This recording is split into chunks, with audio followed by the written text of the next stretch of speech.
1370. You're listening to Retirement Journey with Justin Fort, where it's all about the health, wealth, and freedom you need to live life your way, all the way. I'm Justin. I'm here in studio with my sidekick and executive assistant by day, Jennifer Carter. Good afternoon. Good afternoon. You can call us live at 512-390-1370 or send us your questions and comments to ask@fortwm.com. We love to hear them, love to read them, and love to get back to you.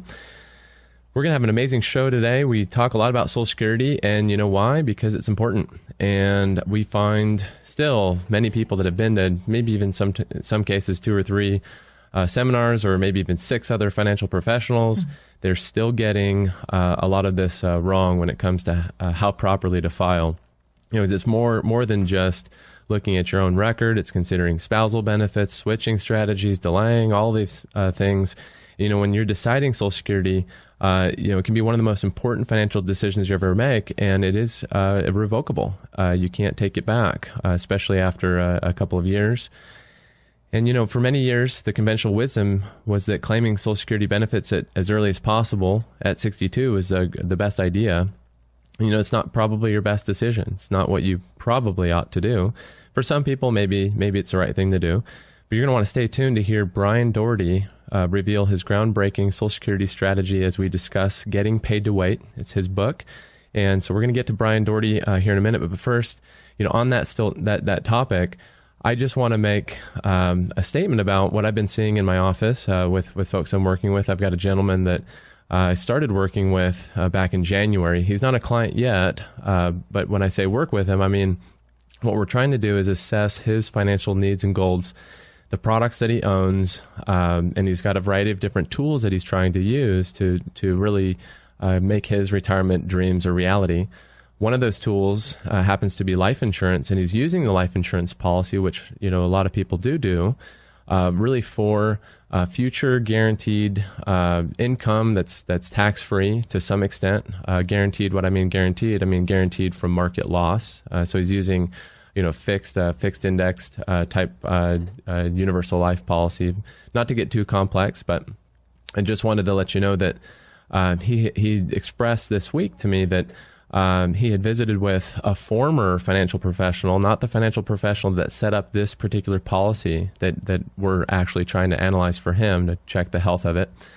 He met with a former financial professional that just made really ad hominem attacks against the professional that he was working with that set this particular policy up, saying that, oh, that person's just a crook, that person's just trying to get paid, that person's just trying to earn a commission off you, that's why they sold you this life policy. And he said, what do you think, Justin? Because you've done some analysis. And I said, well, you know, what we really need to do is look at the facts. And it sounds like to me that the person that was saying these negative things didn't take a look at your policy ledger with the company that you have your money with, did they? And he said, well, no, they didn't. And what else did they say? He said, well, they told me I'm not going to get my money back.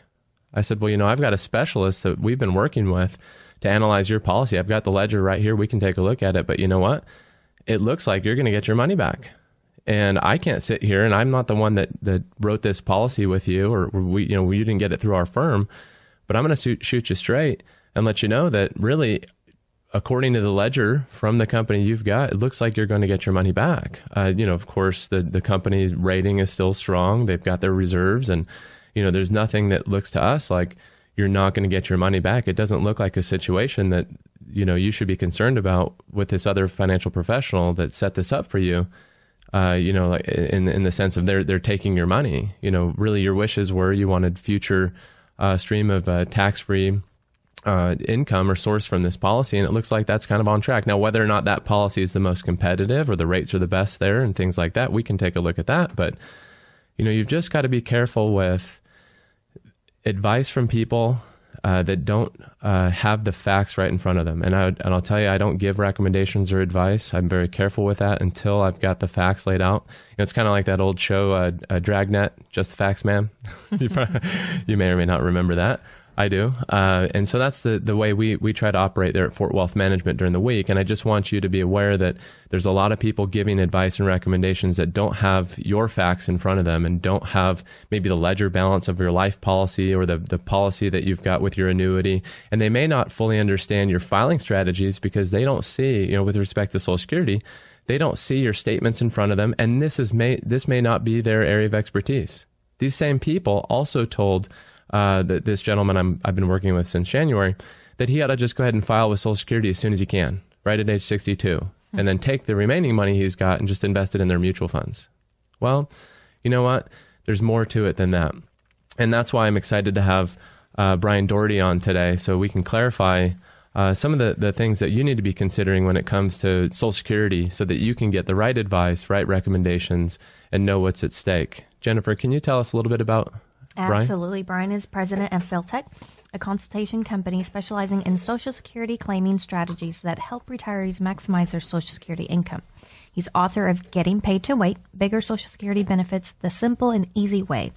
Featured speaker for banks around the country, including Bank of America, Chase Manhattan, Wells Fargo, and many more.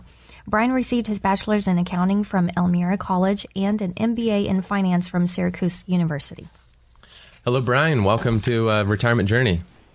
Thanks, Justin. Thanks for having me. We are very excited to have you on, and I love your book. And I'm not just saying that. It's actually a really interesting read, well laid out. We're going to get to this later on in the show. We're going to go through. We've got a number of questions that we would like to ask you, and maybe clarify for our listeners what's at stake with respect to retirement and how they can actually get paid simply by waiting. Yeah, that'd be great. I'm happy to talk about it. So we're going to go to break right now, and when we get back, we're going to ask Brian Doherty, author of Getting Paid to Wait, how you can get paid to wait. Pretty easy stuff there, right? Just waiting. Isn't that lovely? Again, this is Justin, Retirement Journey, Talk 1370.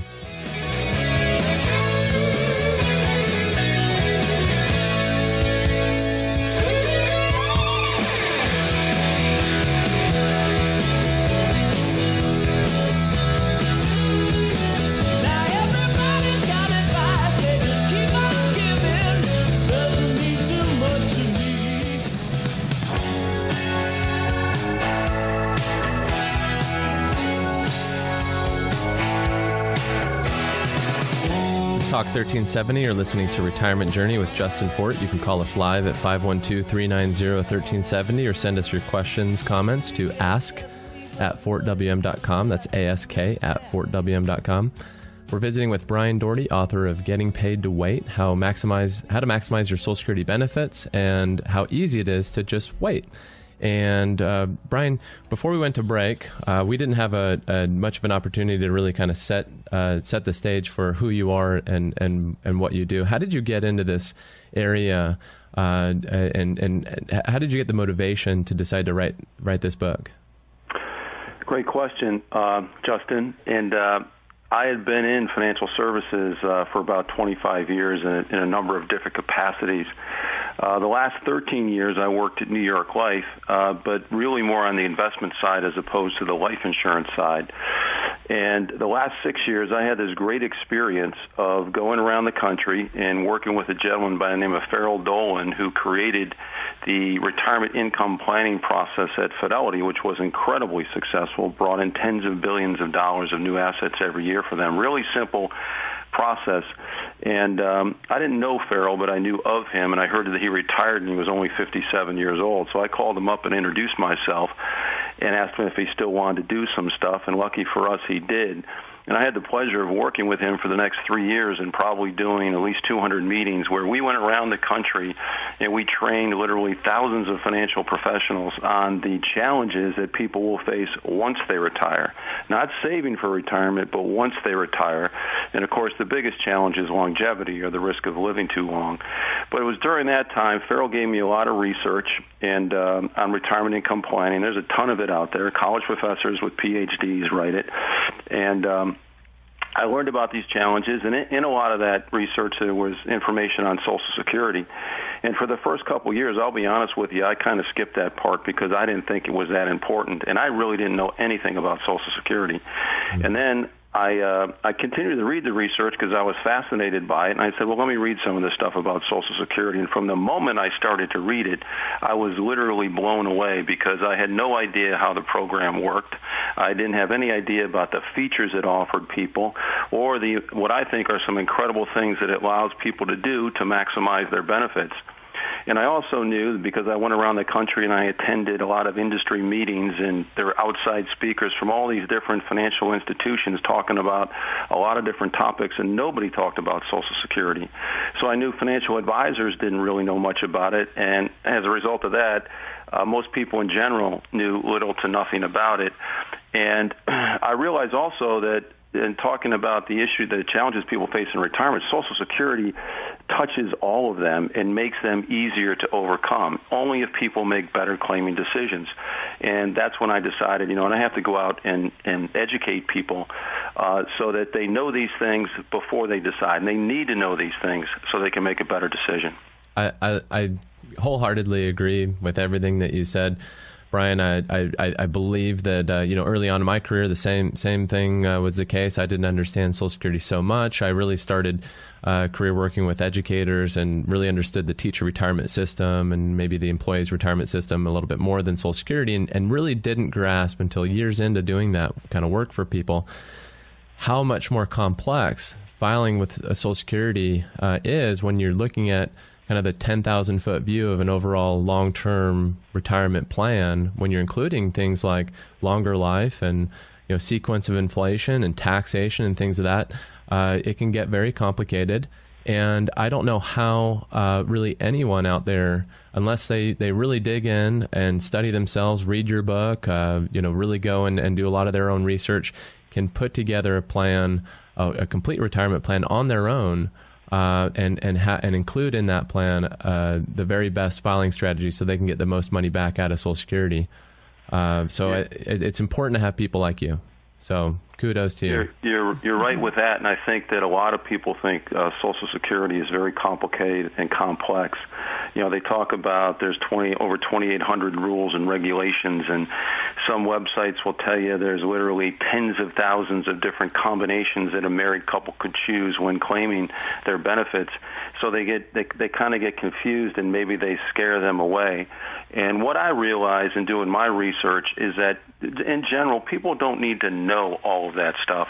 They really only need to know a few important things. And I found that these few important things will apply to about 80 to 90% of the people out there. And what I tried to do with writing the book, Justin, is make it simple so that people could understand.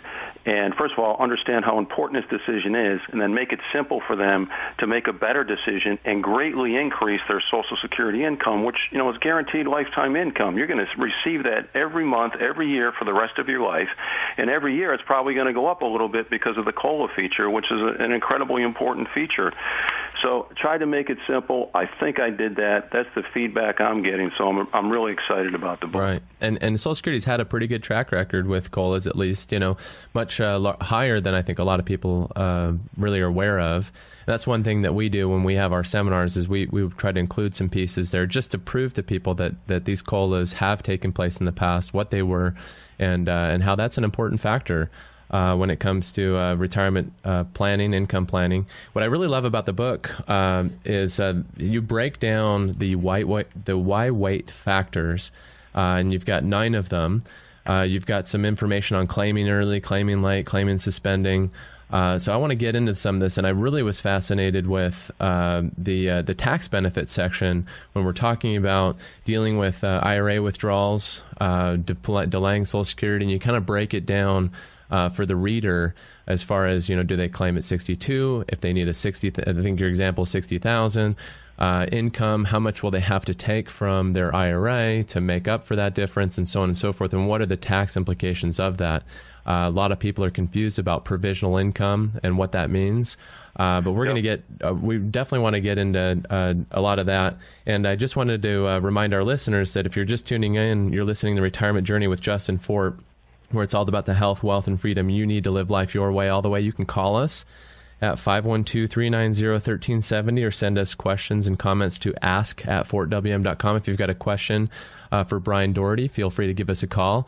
We also have a couple of copies of Brian's book. We'd love to give a couple of these away. So if you call in with a great question, it doesn't have to be a great question, but a relevant question that is important to you, then we're more than happy to give you a free copy of his book. We're also going to let you know how you can get a hold of his book if you don't want a free one, and how you can actually find Brian Doherty's website.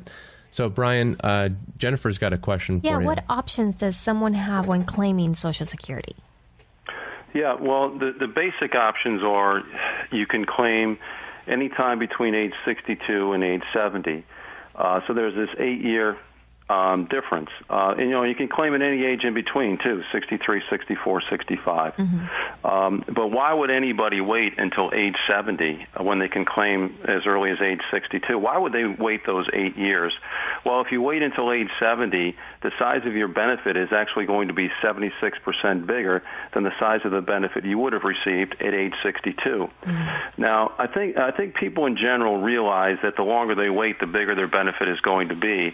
Although if you look at the statistics in terms of number of people that claim, hardly anybody waits until age 70 to claim their benefits. And I think it's because that they don't want to wait that long. Very simple. They don't think it pays to wait. So what I did with the book, and actually a lot of the research out there's research on Social Security specifically.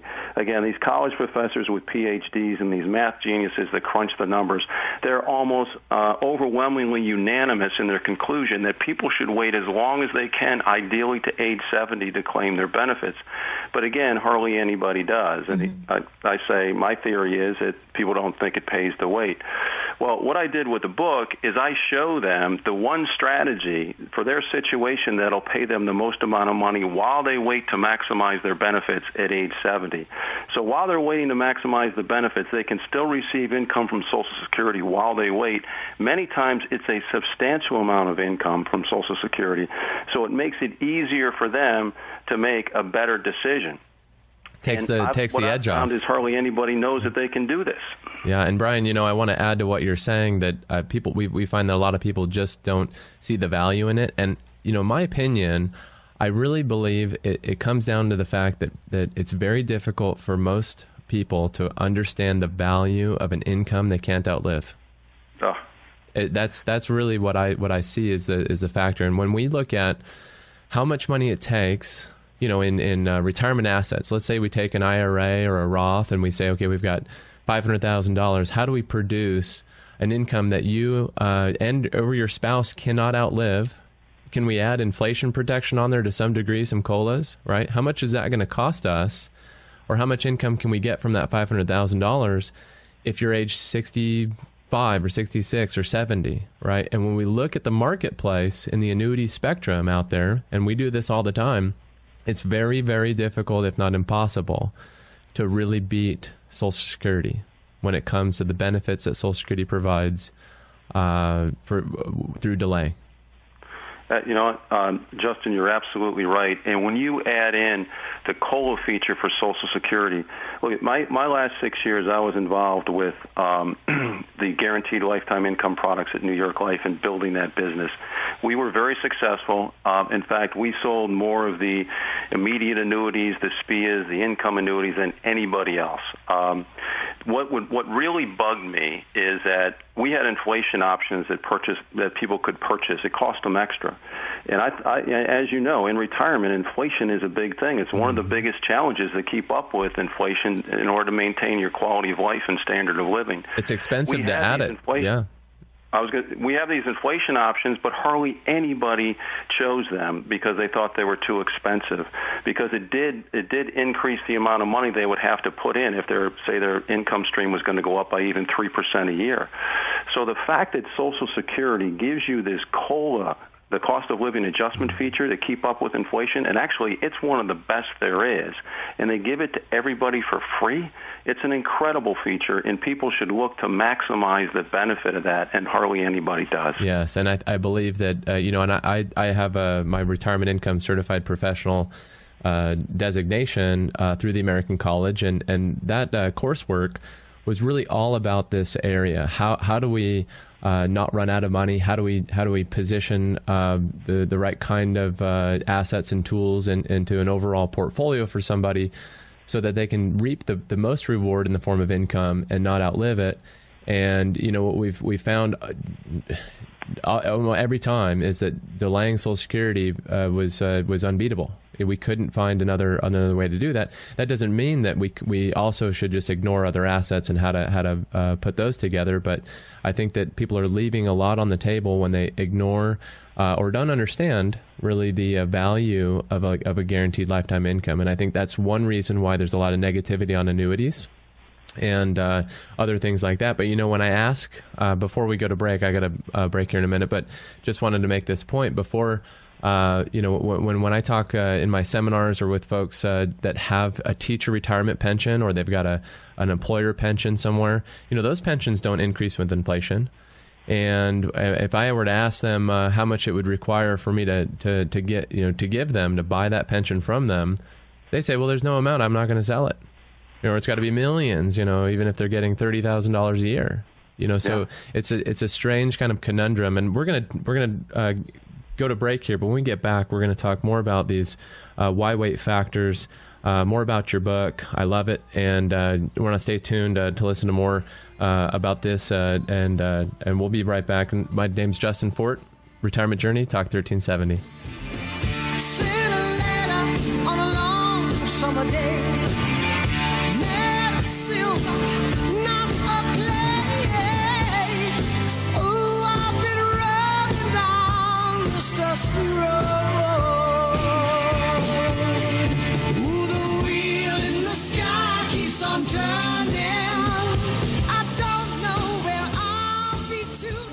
App.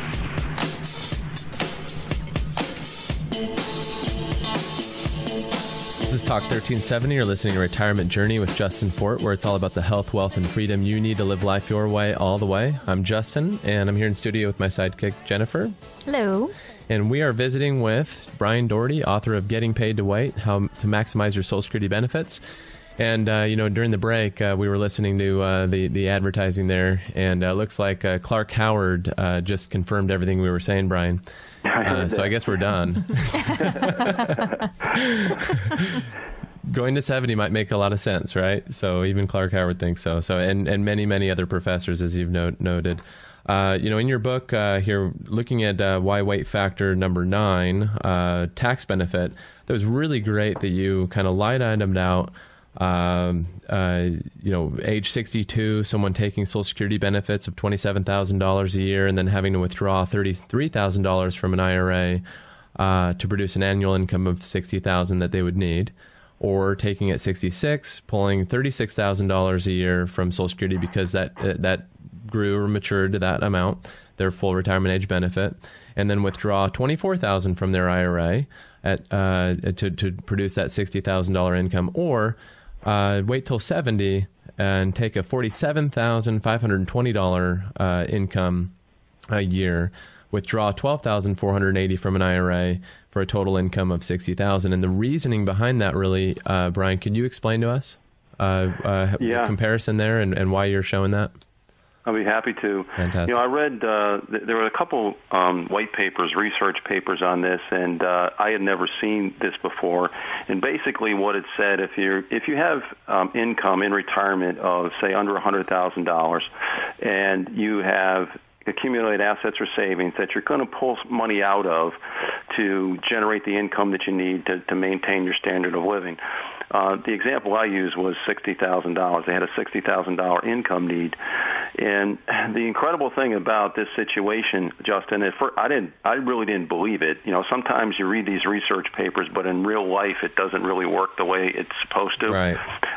The premise was if you increase the percentage of your income that you get from Social Security, you could actually decrease your tax liability.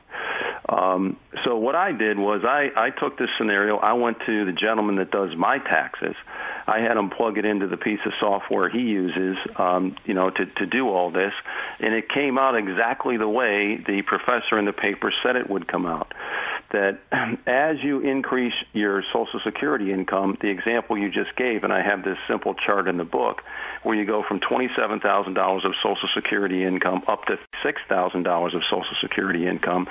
The incredible thing that happens is in the first situation where $27,000 of Social Security income, $8,000 of that is actually taxable, reportable. When you increase the Social Security income to $36,000, only $5,000 of it is taxable. You would think if your Social Security income goes up, more of it would be taxable, not less. Right. But that's not the case. Right. And then if you wait until age 70 and maximize your Social Security income, it goes up to $47,000, but only about $2,000 of that is taxable. So your Social Security income went up again, and less of it was taxable. And what happened was, in each case where you increased your Social Security income, you actually decreased your federal taxes. And the way it worked out, whereas you waited till age 70 and maximized your benefit, your tax liability was zero. I'm not saying that's the case all the time. It's the way it worked out in this particular situation. But what happens is there is a special calculation in a worksheet you have to use to determine how much of your Social Security income is taxable.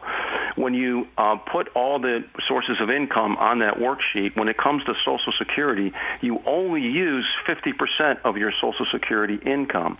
So if you're replacing a dollar of income that comes from, say, one of your IRA accounts, which is fully taxable, with a dollar from Social Security where only 50% of it is reportable, the Social Security income has some huge tax advantages. And that's how you can actually decrease your federal tax liability while your income remains the same at $60,000. In each case, their income was exactly the same, $60,000. Right. But if you get a higher percentage from Social Security, you decrease your federal tax liability. And that could make a big difference for someone trying to preserve an estate, preserve assets for the long-term future. They can obviously use things that are not taxable annually. Obviously, if you put money into an annuity, things like that, non-qualified money, the growth and gains are not taxed. So I could imagine someone saying, I want to target that $60,000 a year income, and I want to maximize my Social Security, so I'm paying no taxes. I like that strategy, but I've got this other, assets over here. I'm getting, dividend taxes or interest taxes. So there's ways to get around some of these things. And I will tell you again, just as a reminder, that this show is really meant to help you with information. It's not meant we're not giving you recommendations. Don't go home and try this. If you're home, don't try it right now.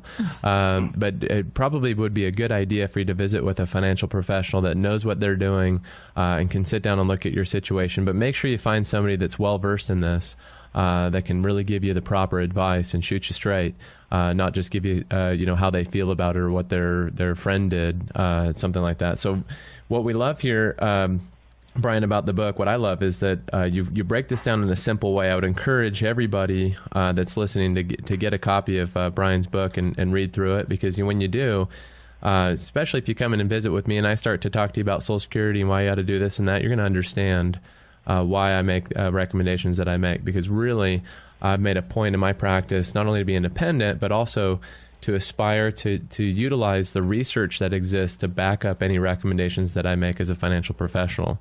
And I think that's really important. So Brian, another thing that we hear a lot when we talk about delaying Social Security, I know that there's a number of people listening right now that are saying, you know what, I'm gonna take it while it's there. It's like that buffet, the proverbial buffet, and they don't have replacement food. We want to get in the front of that line before everyone else fills up their plate. And what would you say, to those folks that are saying that Social Security is really on shaky ground? Some people, they say they're going to claim early because they want to get their benefits while they're still there. What do you think about that? Yeah, and actually it's been my experience, and I've asked a lot of people. This isn't any scientific study or survey, but it just in general over the last 5 years while I was writing the book, when they claim Social Security, and almost unanimously, I'd say probably like 90% of the people I asked, and I asked a lot of them, it was age 62. So I asked people in their 60s or 70s or 80s. And one of the reasons I hear that I think the most popular prevalent reason is they didn't think Social Security was going to be around that long. So they wanted to get their money out before something happened. They paid into the system 35, 40 years. They're at least getting something out. So I thought it was important to briefly address that in the book, which I did.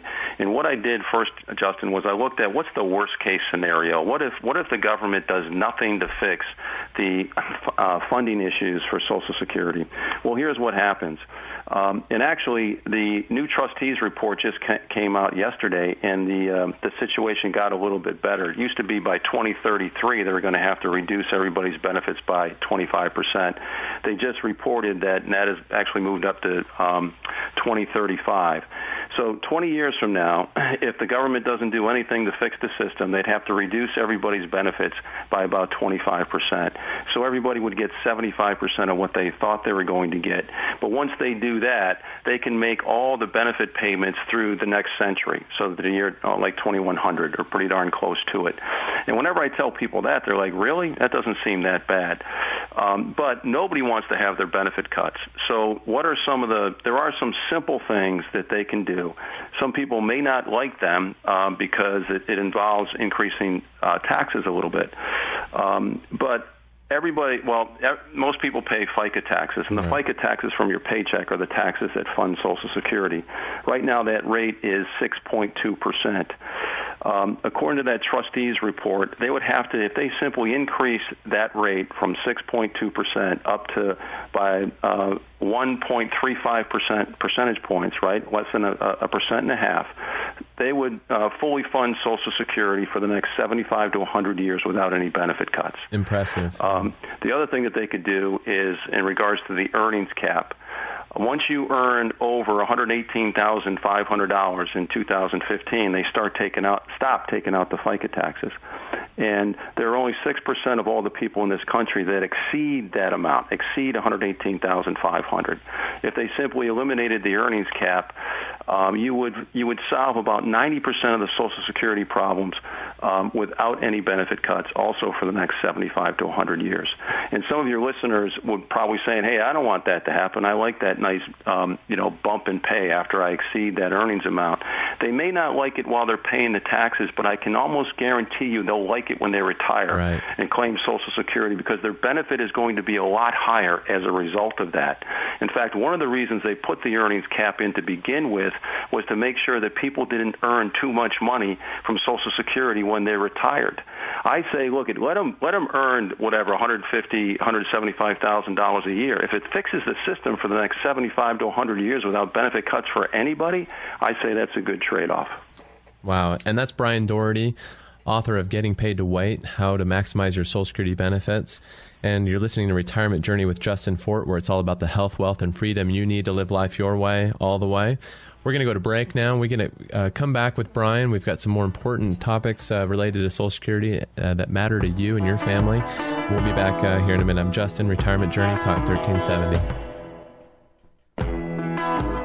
Listen to the wind blow, watch the sun rise.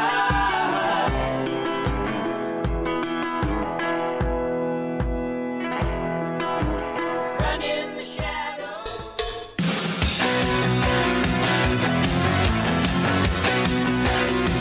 This is Talk 1370. You're listening to Retirement Journey with Justin Fort. You can call us live at 512-390-1370 or send us your questions and comments to ask@fortwm.com. We're visiting with Brian Doherty, author of Getting Paid to Wait. We're talking about how to maximize your Social Security. We were just speaking about how a lot of folks are worried. You may be worried about Social Security not being around for you, that you need to maybe claim sooner than later so that you can at least get some of your money back. And really, Brian did a pretty good job of explaining some of the things that are in his book. We'd love you to get a copy of this. Remember, you can call us with a good question or call us at the office at 512-433-6492. And we can give you a copy of Brian Doherty's book. And in his book, we were just talking about how the government can increase FICA taxes on workers, and just with a small 1.35, 1.36% increase to that, it looks like some of the projections are showing that would extend the solvency of Social Security for an additional 75 years, according to some of the information here that Brian's got in his book. Also, there's the eliminating earnings cap. Right now it's $118,500, and by doing that, of course, those of you out there that are earning more than $118,500 might not like that so much. you'll be paying Social Security taxes on that amount above the number, but that would also extend Social Security solvency by another 75 years. So really interesting information, Brian. I want to thank you so much for providing that to us and having that in your book. If you don't mind, I might steal some of this stuff for some of my seminars. Feel free. Great information. Now, Brian, real quick, I know we're kind of coming down to the wire here, but there's been a trend. And I would suppose that you think this is a good thing, as I do. People are pushing off filing past 63 now. There's that trend's been changing, and right now it's fallen to its lowest percentage in nearly 3 decades. In your opinion, why do you think that is? Well, and you're right, and I think that's a good trend. And if you look at the number of people that are actually claiming at age 66 now, which is the full retirement age, it's the highest percentage it's been in, I think, almost 30 years. And the people claiming at age 62 is one of the lowest percentages in almost 30 years. It's still the most popular age, but the percentage of people claiming it at that age has gone down. I think it's one or two reasons, maybe a combination of 2 reasons. One, the financial crisis of 2008. Maybe a lot of people made a decision that, in order to make up for some of the money I lost, I'm going to have to work longer. So they're working longer and delaying claiming Social Security. There's also been a wealth of information out there about Social Security and the benefits of delaying, and maybe that's starting to sink in. What I tell people, Justin, is it's good that they're delaying until age 66, but if you look at ages after that, none of those have really changed. 95% of people are pretty much claim their benefits by age 66, and still hardly anybody waits until age 70. But once they get to age 66, once they get to their full retirement age, Social Security allows you to do some pretty incredible things that'll make it a lot easier for you to delay even longer. And for every year after age 66, as you know, that you delay, your benefit goes up by 8%. So it's 8% per year. So if you wait till 70, it's going to be 32% bigger. And where in today's incredibly low interest rate environment can you get a absolute guaranteed return of 8% a year? It's an incredible return. And people need to know about some of these easy things they can do to wait even longer and increase their benefit by up to 32%. So, Brian, what should married couples consider when claiming their benefits? Yeah, and with married couples, they have a number of different options. And actually, in order to simplify the strategies, just remember one thing, it all revolves around the strategic timing of the claiming of the spousal benefit. Mm-hmm. The spousal benefit, to me, it's an amazing feature of Social Security. And I do a lot of public speaking on the topic. Hardly anybody realizes how it works. But I give you the example of, let's say the wife was the breadwinner in the family. Mm-hmm. And let's say the husband never worked a day in his life. Mm-hmm. And let's say the wife's benefit at her full retirement age of 66, and say the husband and wife are both the same age, is going to be $2,000 a year, $2,000 a month. And the husband, at age 66, now he didn't work a day in his life, he is entitled to claim a spousal benefit, and he is entitled to get 50% of the amount his wife is getting. So 50% of that is $1,000. So starting at age 66, the husband gets $1,000. The fact that the husband claimed a spousal benefit does not affect the size of the wife's benefit at all. She still gets her $2,000. So you combine both their benefits, $2,000 plus $1,000, they get a combined benefit of $3,000 a month, and the husband didn't work a day in his life. It's an incredible benefit. Now, there are some interesting things you can do around claiming that spousal benefit that makes it easy for people to generate income while they wait for especially the spouse with the bigger benefit to maximize the size of that benefit. And for every married couple, that should be one of their number one objectives. At least the spouse with the bigger benefit, mm-hmm. That's the benefit you should look to maximize. And the other thing that happens if you do that, eventually that benefit becomes the survivor benefit. And I've found that hardly anybody in the seminars I do are aware of the survivor benefit or how important it's going to be. And it's critically important for women especially, because overwhelmingly women, wives, are the recipients of the spousal spousal benefit because overwhelmingly they outlive their husbands. And if you look at the number of women alive that are 80 or above, there are twice as many women alive in their 80s than there are men. There are 3 times as many women alive in their 90s than there are men. Right. Women live longer than men, and the survivor benefit is going to play a critical role in how comfortable they are in their retirement, especially after their husbands die. And too many times, and I say that 75% of the time the husband has the bigger benefit. His Social Security claiming decision is going to be one of the most important financial decisions in his wife's lifetime. And if he makes a poor decision, chances are the wife is going to end up suffering the consequences.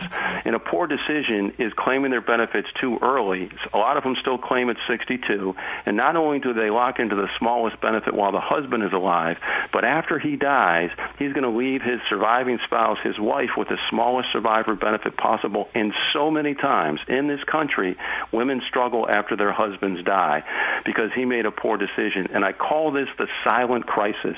And it's one of the reasons I wrote the book to publicize this, make sure everybody's aware of it.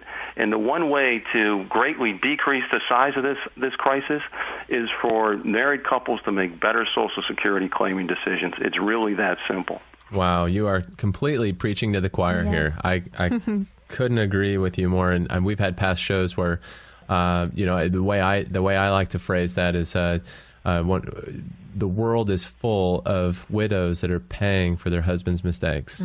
That's the silent crisis. And you nailed it on the head, Brian. Amazing book, amazing information. We need, our country needs better financial security for its citizens. We need to have people that are able to survive on the incomes that they're going to have from the work that they've done throughout their lives. And maximizing Social Security, this is one way to take, really in an easy way, to wait, simply to wait, and just file the right way. But don't leave money on the table, like Brian's saying. Don't leave a spousal benefit off the table. If you're a widow, make sure you claim at the right time, and then maybe switch to your own or not. Make sure that if you're the bigger earner, that you're watching out for your spouse. And like Brian said, often it's your wife. And we love our wives. We want to make sure that they're okay. And so we don't want to have women outliving men, which is the statistic, with much less income, definitely coming from Social Security. So that's the silent crisis. Brian, we really appreciate you being on. We've got to jump to our news and views section, but you know what? We want to make sure that everybody has an opportunity to get a hold of you, get a hold of your book. Your website is gettingpaidtowait.com. So make sure to visit Brian's website. And I guess looks like on your website, they can get a copy of your book from your website. Is that right, Brian? They can. And the other thing I'm going to have by August 7th is a very simple Social Security calculator where they can plug in their own information. Married couple, and they're only going to need 4 pieces of information: dates of birth and their full retirement age benefit. Hit a button, and I'll show them the one strategy that'll pay them the most amount of money while they wait to maximize their benefits. Pretty simple, easy to understand. And soon we're going to have the book up on Amazon as well. I love it, but well written. Thank you for the work, and thank you for the good service that you're providing to the country. With all that you do. Thanks so much, Brian. We hope that you can maybe find it in your heart to be on the show again, maybe sometime in the future. We'd love to have you back. Great conversation. Thanks for having me, Justin. All right. Have a great rest of the weekend, Brian. Thanks so much. Too. Take care. Bye. Bye. Well, news and views. Interesting. We're going to switch gears here. Interesting that the U.S. dollar continues to get stronger. I've got a piece here from Money Week that we're going to talk about. I'd love to help you understand a little bit more about why the U.S. dollar is so strong and why that matters to you, and what it means to your retirement accounts and the stock market and how that applies.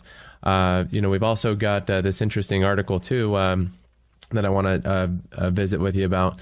Why the IRS hung up on 8.8 million taxpayers. That's a funny one. Let's start with that, and then we got to go to break. But I'm going to come back and talk about the strong U.S. dollar. It says here, this is from Richard Rubin, July 15th, 2015. He says that just 37% of taxpayers who tried the Internal Revenue Service's toll-free lines reached a real person this year, down from 71% last year. The IRS hung up, like they put the phone down. Oh, you're like, oh, well, I just want to know about my beep. They hung up. Oh, wow. On about 8.8 million U.S. taxpayers during this year's tax filing season, using what it euphemistically, right, labels courtesy disconnects to manage call volume amid budget cuts. Wow. That's crazy. And these are okay, so taxpayers are basically trying to we're who pays the government, right? Mm-hmm. So we're like the government's customer. So this is like, if you were running a business and, we'll just say, let's pretend we're the IRS and we've got 8.8 million customers trying to reach us. And we just say, you know what? We're a little short staffed today. Beep. Wow. And just hang up. So really kind of sad. And, the numbers here, that's up from just 544,000 hang-ups the year before, according to so this isn't like a new trend. I don't find myself on the phone with the IRS often. And, so I'm not, this hasn't happened to me, but apparently if you're listening, it probably happened to you, I guess. There's a lot of people out there that this has happened to over the years. So, that's our government at work. Let's hope that Nice. they can get things in order there to better collect the revenue that's needed to help us get out of these deficits and debts and manage our assets the way they should. But, so we're going to go to break here. We're going to come back. We're going to talk about the U.S. Dollar getting stronger from here. Of course, we don't know the future, but I'm going to talk about this article from Money Week. I think it's very interesting, and you're going to stick around for that. Again, this is Justin, Retirement Journey, Talk 1370. All the same. Oh, the sea was red and the sky was gray. What had happened all I could ever follow today.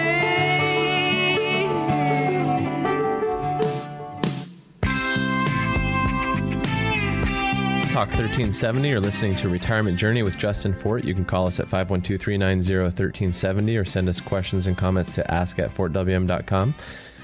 Stronger dollar. Why the dollar will get even stronger from here. This is from moneyweek.com, Marin's blog. And, it doesn't make a lot of sense. It seems like the government's just printing and printing money, quantitative easing, all of these things. Our economy's been kind of in the gutter, I guess, if you will.